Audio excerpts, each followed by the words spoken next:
Hola, hola muchachos, ¿cómo están? Primer video para este canal que quería hacer hace mucho tiempo. Para partir, quería empezar con el primer cómic que alguna vez compré, que es El Regreso de Superman, de Grupo Editorial Beat, editorial mexicana que editaba muchos cómics de DC allá por los 90 y que se distribuían ampliamente por los kioscos de aquí en Chile. Este cómic me llamó la atención porque estaba todo el hype de la muerte de Superman en ese tiempo, año 93, y creí haberlo visto en un kiosco, así que le pedí a mi mamá que me lo comprara, fuimos y no estaba, y estaba este cómic, que se ubica casi inmediatamente después de la muerte de Superman y que nos ofrece algunas lecturas interesantes que me gustaría compartir con ustedes y un poco el sentimiento de ese niño de 11 años que dejó de ser un nintendero guatón a transformarse en un amante del cómic, ¿ya? Este cómic recopila algunos números de la edición original de Estados Unidos y parte con el número 500 de Adventures of Superman, donde después de la muerte de Superman, Jonathan Kent, que es el papá de Clark Kent, el alter ego de Superman, tiene un infarto por la muerte de su hijo y mientras está en el hospital, él tiene una alucinación, ¿ya? Donde se encuentra con Superman cuando están los dos yéndose al cielo, básicamente, ¿ya? Mientras los médicos tratan de revivirlo y de mejorar su situación, Jonathan, en este camino al paraíso, intenta convencer a Superman de que no se vaya al cielo.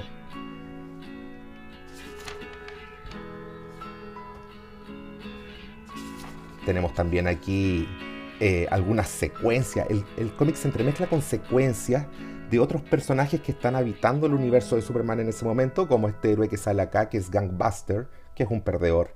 Es como Batman, no tiene poderes, pero no tiene nada de lo cool que tiene Batman, como es la tecnología, la inteligencia, las habilidades. Un personaje que desaparecería un tiempo después, no muy relevante. Ya, está en una trama de drogas. Se los dejo ahí para que lo conozcan. Podrían haberlo explotado mucho mejor, pero la verdad es que es un personaje que pasó sin pena ni gloria.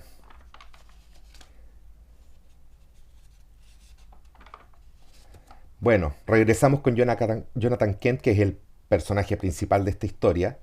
Y aquí él regresa a su época como soldado en la guerra de Vietnam.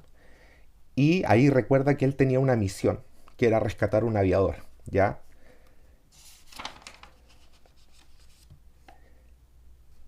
Ese aviador en este cómic se refiere a que tiene que salvar a Superman. Tenemos aquí otra trama que es entre la Cat Grant, que es una periodista que trabajó en el planeta y que en estos momentos trabaja en Comunicaciones Galaxias, que está siendo acosada por Morgan Edge, que es un empresario malo clásico de Superman.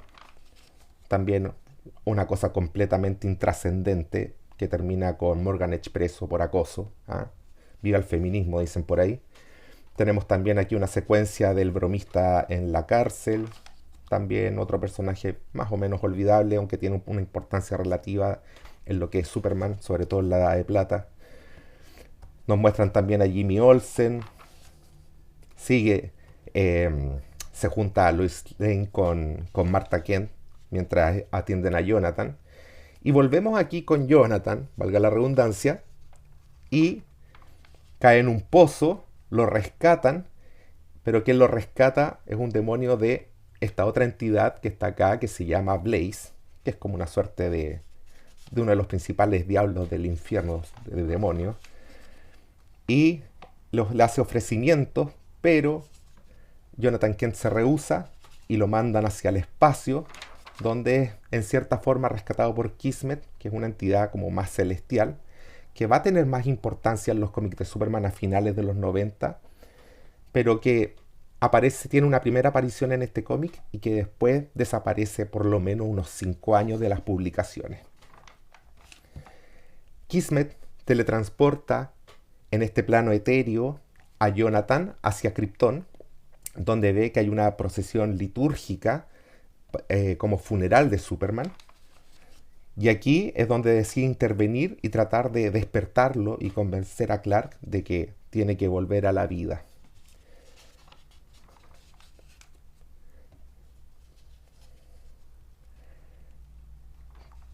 Entonces Jonathan logra convencer a Superman y luego de eso Superman comienza a pelear contra estos demonios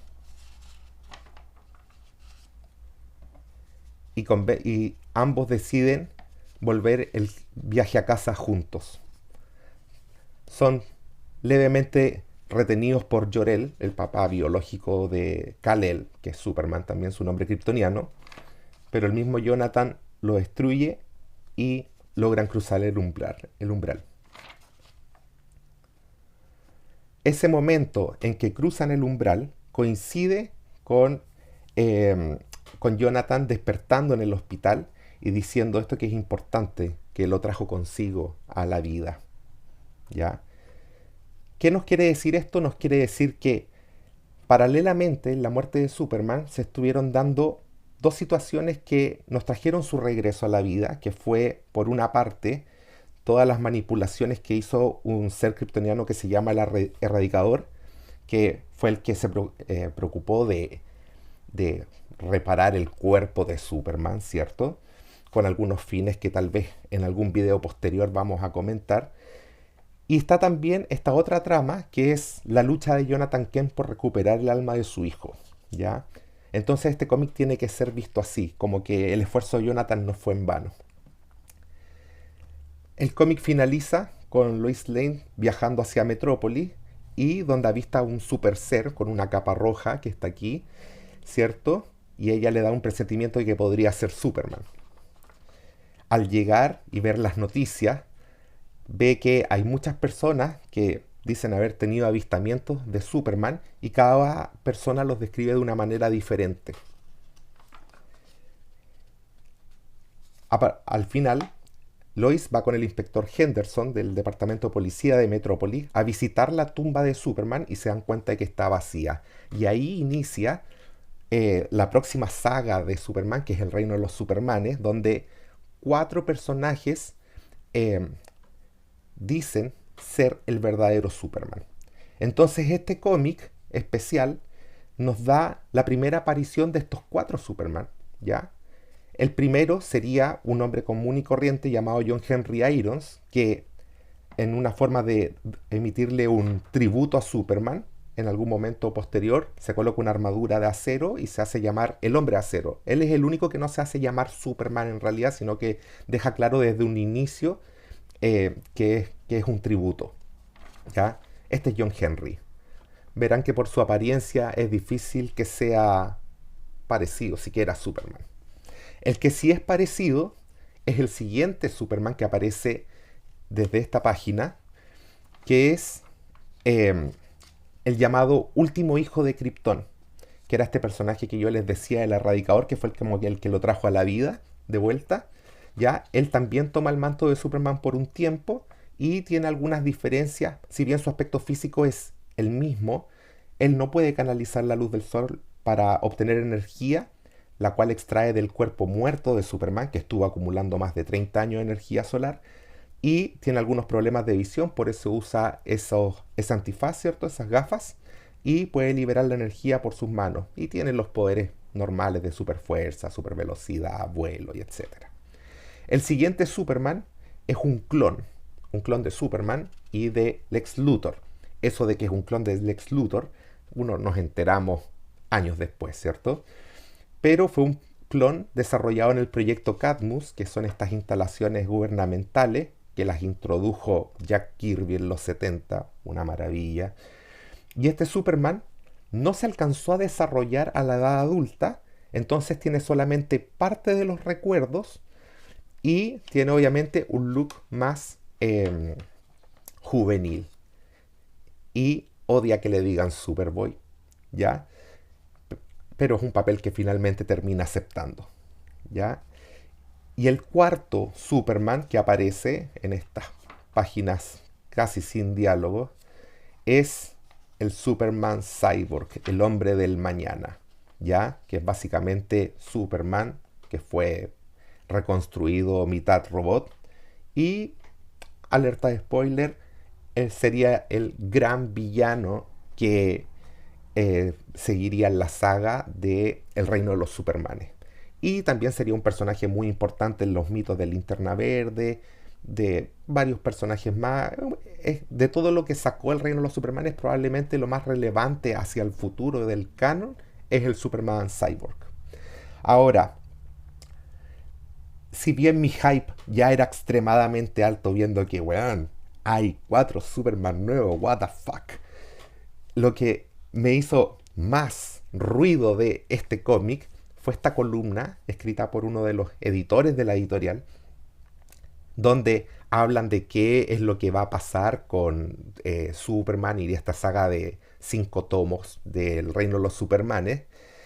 Y después de eso nos habla de la otra saga que se estaba desarrollando en esos años, paralelamente a la muerte de Superman, que era La caída del murciélago, que es una saga de Batman, donde en el segundo tomo, un villano llamado Bane, que es un villano nuevo en ese entonces, le quiebra la columna vertebral a Batman.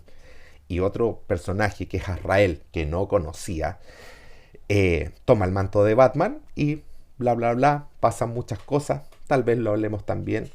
Una saga súper entretenida, no sé si la obra culmine del noveno arte, pero muy entretenida. Entonces tenía esta revelación de los 4 Supermanes, de que le quiebran la columna vertebral a Batman, que alguien toma su lugar. Oye, y dije, esto es demasiada información para mi pequeño cerebro.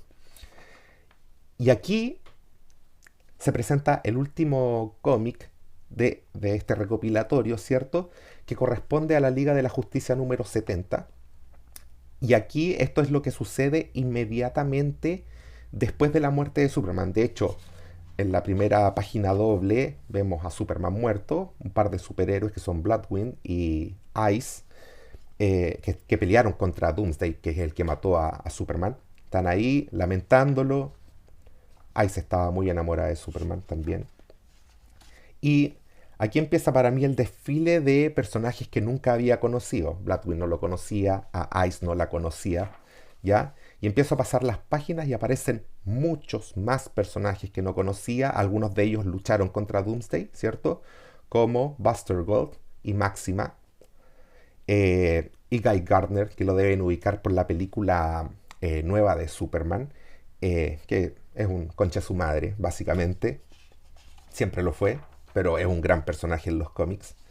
Y este cómic trata de cómo lidian con las consecuencias inmediatas de la muerte de Superman, de la derrota de la Liga de la Justicia y también en el estado comatoso, casi vegetal en que quedó Blue Beetle, que es un personaje menor en ese tiempo de la Liga, que no tenía poderes y se metió a pelear con el que mató a Superman. Super weón.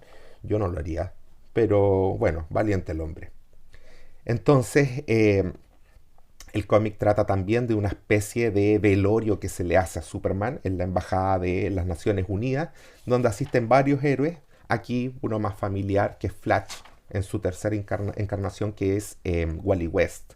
Aparece Aquaman también, otro conocido. Aparece Batman y Robin, que es Tim Drake, el tercer Robin, Linterna Verde, Hawkman y, y superhéroes que nunca pensé ni siquiera que existían en mi ignorancia, como Alan Scott, que es el Linterna Verde de la época de oro, Jay Garrick, que es el Flash de la época de oro, y este cómic empezó a generar esta cosa que me gusta mucho de los cómics de DC, sobre todo, que es el tema del legado, cómo personajes antiguos van heredándole el nombre a otros personajes nuevos. Se juntan todos, muestran sus respetos. Esta imagen es espectacular, muestran más héroes aún. Y incluso Guy Gardner le muestra los respetos a Superman. Entonces no era tan mala persona. Y eso, aquí parte todo para mí. Espero que les haya gustado el video. Todos los videos van a tener esta dinámica ya. No tanto hablando de mis emociones, sino que hablando un poquito en qué consisten los cómics. No voy a hablar nada mainstream, sino que vamos a hablar básicamente de cómics que de repente son medios olvidados. Pueden ser DC o no, pueden ser Marvel. Hay muchas cosas de Dark Horse Comics que me gustan. Algunos cómics europeos también, aunque el estilo es más experimental. El manga me encanta, pero Creo que hay demasiados videos de manga. Y hay algunas series que no he visto mucho material. Creo que esas las voy a subir un par de videos por aquí y por allá en el futuro. Y eso queridos amigos, espero que les haya gustado, como les dije. Este cómic para mí es muy importante porque si no hubiese sido un guatón nintendero, amante del pintor austriaco. Y gracias a este cómic ahora creo ser un ciudadano decente. Eso, nos vemos en la próxima. Que estén bien. Chau, chau.